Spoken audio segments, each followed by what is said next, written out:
Chapter 12. Whatever is perceived, you are not. I have read I Am That and came here on my own. Have you read the whole book? I've read the first part fully and the second partially.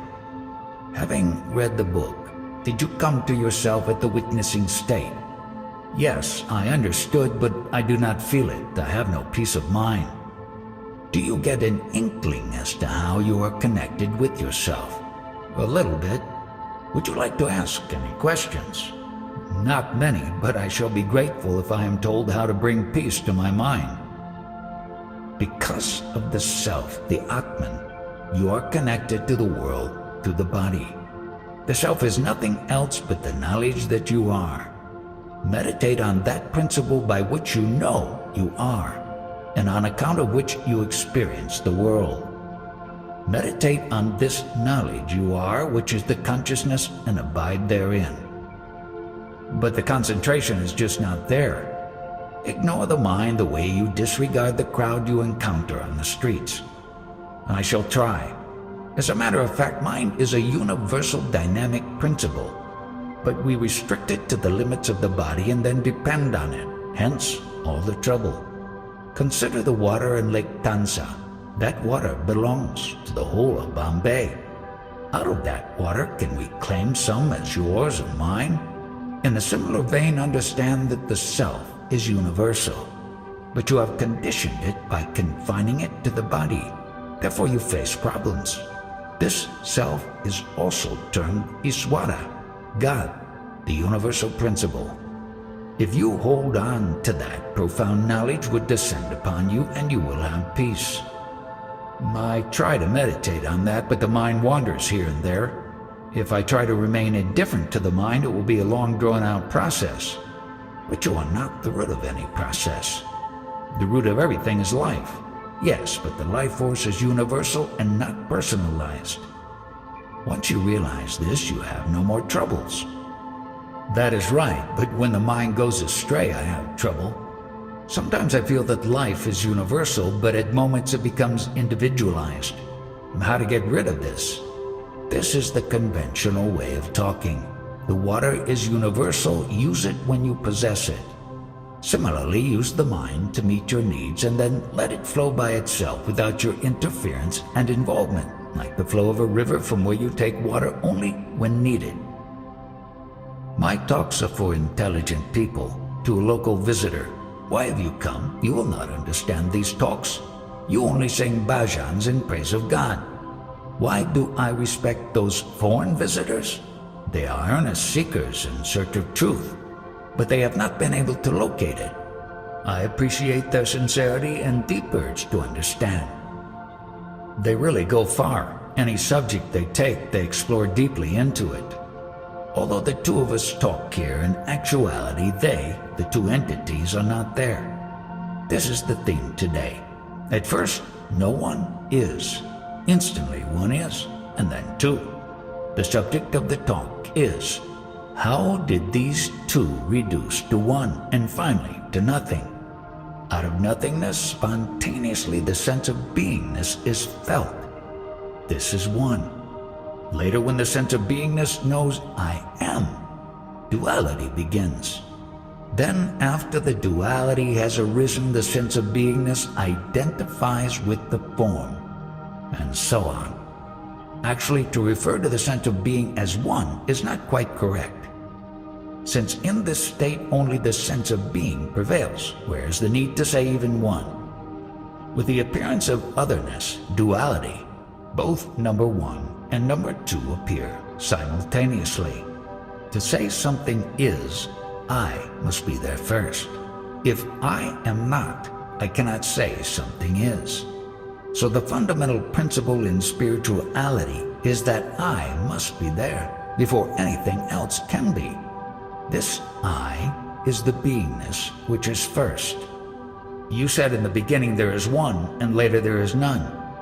When one looks into oneself, that is, when one abides in the self, then there is none. Yet when one merges, one remains. To say that is all right in common parlance, but actually it is nothing of the sort. But you said that life is eternal, so life is there. But not the life of an individual. It is the absolute transcending the universal consciousness. Life is eternal. That means life is there forever. Yes, life potential is always there. But unless a body form is available, there cannot be any sense of perception. When the body drops dead, the senses do not function. Therefore, no perception or knowing of the world takes place for that entity. Only so long as the senses operate is perception and knowing of the world possible. So in a way, the absence of sensory function is liberation. Isn't that correct? At present, I am alive and my senses and reflexes react to situations. The senses and reflexes of a dead person do not react. In the manifested universe, when the capacity for sensorial perception and motor function is created in a body form, only then is existence of a perceptible universe possible. The main point is that for a universe to exist, there must be an observer with sense organs in proper working order. The mind interprets the sense perceptions and concludes that the universe exists. Therefore, if the observer's sense organs and mind do not operate, then the observer's universe does not exist. But the senses of seeing, hearing, and touching, etc. belong to the body and not to the self, the Atman. Without Atman, the senses cannot function, but it resides in the quintessence of the body. When it subsides in itself, only Nirguna remains, the non-qualitative absolute. The Atman can change bodies.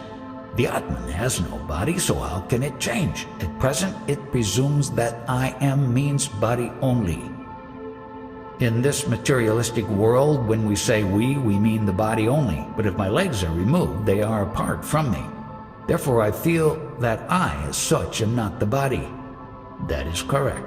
So Atman is something other than the body. Atman is not the individual. This must be firmly grasped. Atman feels the sense of being only through the body, with senses operating. Otherwise, the Atman does not feel itself. To realize this, should I do meditation? Yes, meditation is very necessary. If you can do it continuously, it is good. But with a daily occupation, this is not always possible. Meditation done in the early morning hours is helpful and effective, but you may do it whenever you have leisure. Seekers with a deep urge can meditate at any time. In the beginning, a seeker should sit alone in a quiet spot with complete leisure at his disposal. When he attains stability in meditation, he can sit anywhere, anytime. Suppose such an advanced seeker sits here in meditation. He will be totally lost within himself. His attention will be focused on attention only, with the result that he will not be aware of what is going on around him. Further, in such a state, nothing will occur to him. Meditation should be of this quality.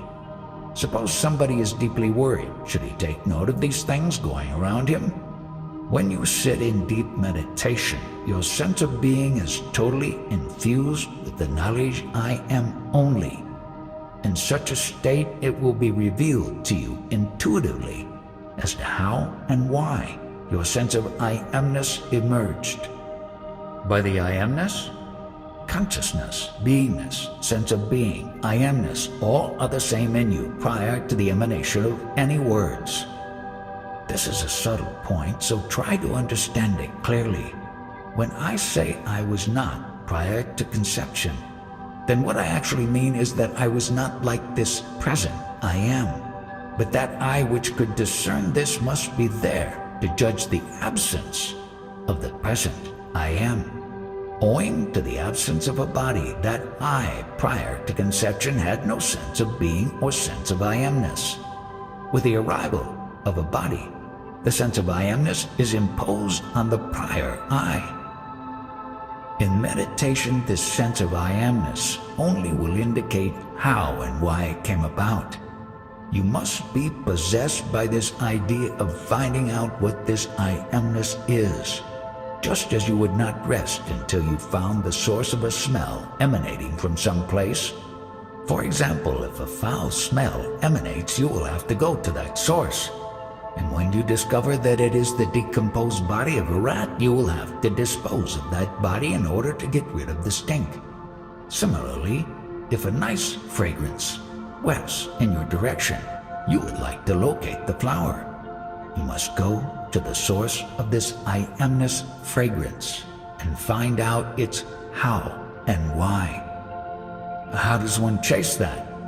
The principle that gives rise to this I amness fragrance is termed Bhagavan Vasudeva, the God who gives fragrance. The one who receives this fragrance wants to retain it at all costs. How can one enter that state? You, from the body-mind level, are incapable of tracking it down. But that principle alone will discover itself. Somebody you may call Bhagavan or Vital or God is so infatuated with this fragrance that he wants to perpetuate it. One day my efforts will bear fruit and I shall find him out automatically. His significance for you will be nullified the moment he is discovered, and you will be liberated from that infatuation with Vasudeva.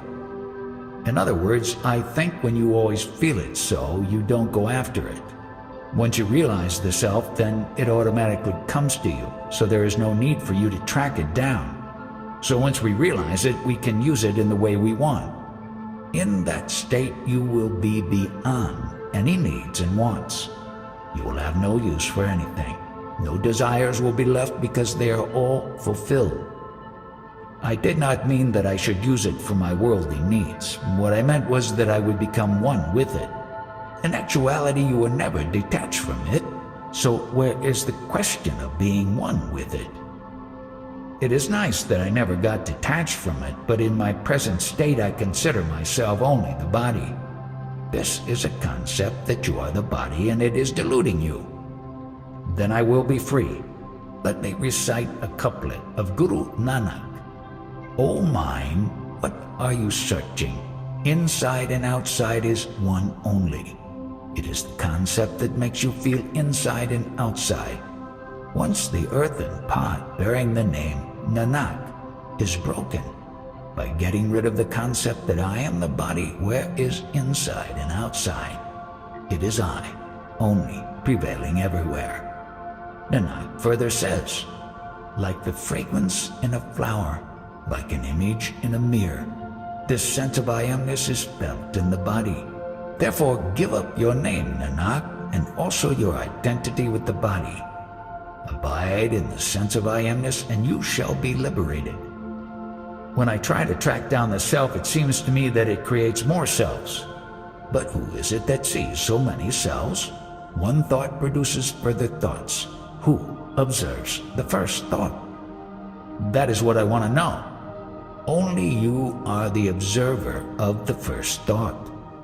If the knower of the first thought is not there, who will observe the other thoughts? If the knower is not, there will also be no thoughts. If you understand this, everything is over, you can go. To expound and propagate concepts is simple, but to drop all concepts is difficult and rare. How do I remove thoughts and new concepts? If all concepts and thoughts are removed, will I become one with that? Do not try to become anything. Do nothing.